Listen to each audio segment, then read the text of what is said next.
Hey everyone, it's Jake with a tournament recap and a Lawkeeper deck profile. So first off, this was our first tag team tournament, 22 players, that's 11 teams if you can't divide by 2.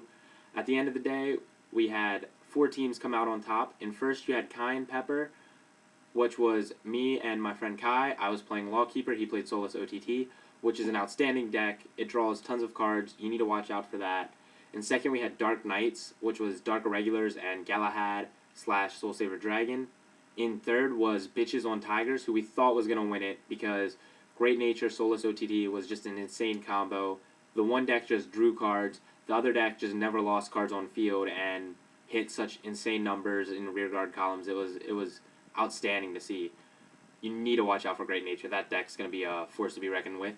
And then in last, we had Afro Circus. Unfortunately, they had to leave before we could finish the top 4, so they ended up coming in 4th. They were both playing Pale Moon. And on to the deck profile. So this is Lawkeeper. I think it's one of the few decks that can keep up with Gold Paladins. And to start off, we've got Lizard Soldier Conroe in our starting Vanguard circle. He's phenomenal. Search is a grade 1. This deck takes a lot of setup. You want to hit those 20-21K columns. And it has 4 great targets in grade 1. Bar, Gojo, Bari, Kimnara. I'll get to them when I get to grade 1s. Next up, this is the big controversy right here. 2 heal triggers. This deck has no card advantage on its own. It retires cards, but it doesn't put cards in hand. So I like 6 draws because I'm running 4 perfect shields. You need 6 draws, so they're not just dead perfect shields sitting in hand. I'm running 8 crits because I like the threat. The only thing to cut was heals, and when it gets down to it, heals aren't that great. This is an aggressive deck. It still takes setup, but it's aggressive. Most of the time I was finding out I wasn't healing anyways, so most of the time this is a 5k trigger. Its draws were just better, crits were just better, so I had to cut 2 of these. Next up, 6 draw, we have 2 Dragon Dancer Monica. She's just a 5k draw trigger, and 4 Gatling Claw Dragon. And I've seen other lists go 4 and 2. Gatling Claw Dragon, well, this deck takes setup, so I really like Gatling Claw because other decks that take setup, you can catch their grade 0. Like, if you get rid of a Conroe with this, that's fantastic. If you get rid of a Mecha Trainer, a Criff, I caught a Gold Paladin today player. I caught a Gold Paladin player today. Excuse me, I'm not good at English. He didn't have a grade 3 in hand, and I didn't know this, but he had Criff out. So I managed to retire Criff, and it turns out he had the Bowmans to ride and the Gareth to call, but no grade 3, so he got stuck on grade 2 for a turn, and all it took was 1 Counterblast and a Gatling Claw. And lastly, we have 8 crit, just the vanilla 5k crits. No reason to run Rakasha unless you're into snake dudes. Blu-ray Draco Kid looks cool.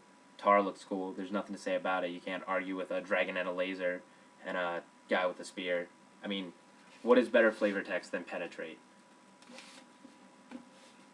On to grade 1s, we've got 4 bar. As I said, all of these are good targets for Conroe. The 4 bar, 8k, lets you hit 21k with a Lawkeeper and with Dual Axe. It's really important when your opponent has 11k Vanguards. This deck's goal is to set up 21k, 20k columns. If it can't keep your opponent at 2 or less rear guards, that's when you use the limit break. So 21k, that's why you need 4 of these. Next up, we have 4 Gojo. You need, I think you need at least 4 7k units to call. That way you have 8 units that put you at least 20k. And the reason I like Gojo over Bolt Tail is you're already a little slim on Counterblast. He's fixed. I used to hate this card. I thought it was abysmal.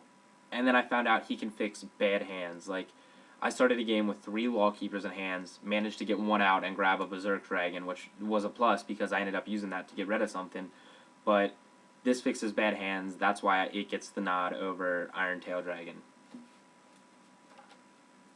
Next, we got the 4 Wyvern Guard Bari. 4 Perfect Guard, standard in most decks. Some decks run 3, some run 4. This deck's not the fastest deck. It can sort of explode. It takes a lot of setup. It's a very attrition deck. You need to not die to 36k Ezels, and Wyvern Guard Baris do that. Amon is a new guy that hits big numbers, Great Nature, so 4 of these is becoming more and more necessary. Next up, 3 Kimnara. This card's a boss. This is one of the best grade 1s out there. I mean, retire a grade 1 for your grade 1. It's it doesn't seem that great in the sense that it's a 1-for-1, but in the end, if you're getting rid of a charge goal behind a Garmor, a Gareth, an 8k behind one of the plus 2k when boosted or plus 2k when attacking Vanguard, you're saving yourself 5k in guards if they can't replace it.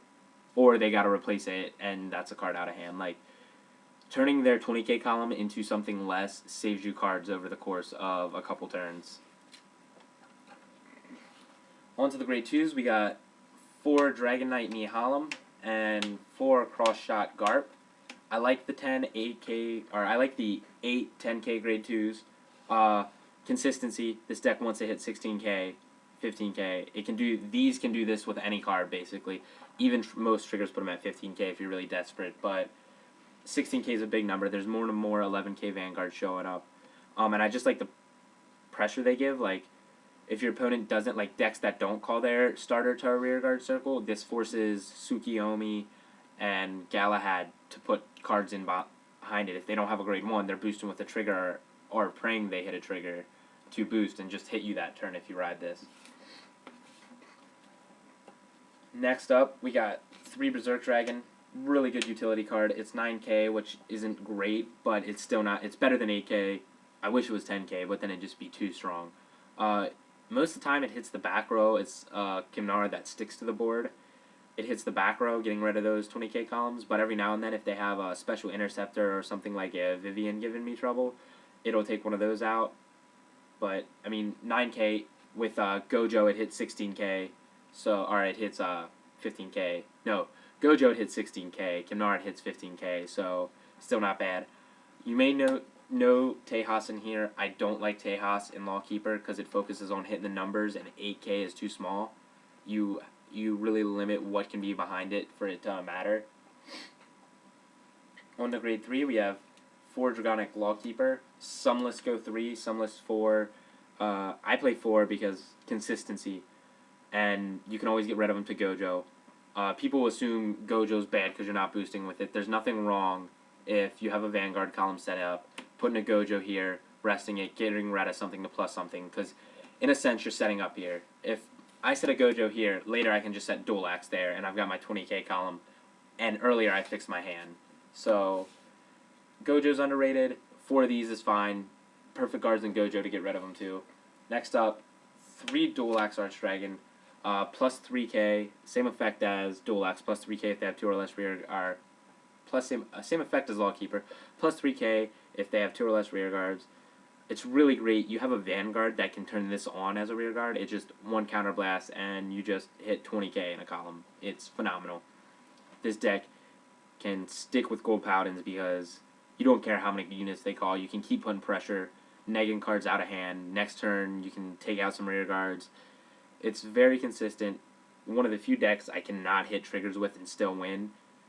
The big thing here, I'm running 4 and 3. I see some list going 3 and 4, or like 3 of these, 2 of these, 2 Dragonic Overlords. It's player preference. I like the 4 for consistency. You need one of these as Vanguard. And one mistake I see made all the time with this card is people ride it and they start counterblasting left and right. No. You need to do 20k when you can put pressure on the Vanguard that turn. Sometimes it's better to just take an 18k pot shot at Vanguard and then sit there and whittle rear guards down. You start to find out, oh, do they need that unit? Do they have enough to guard this? It gives you a little information in hand, and you don't want to...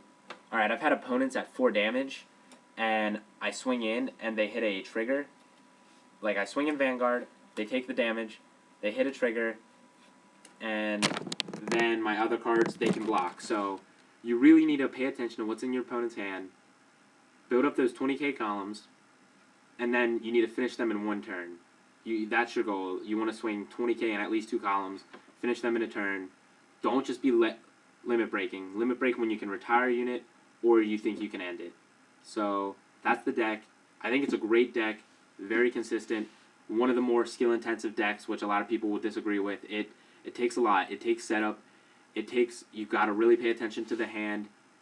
You interact with your opponent's board, which already makes it a little more complicated than most decks.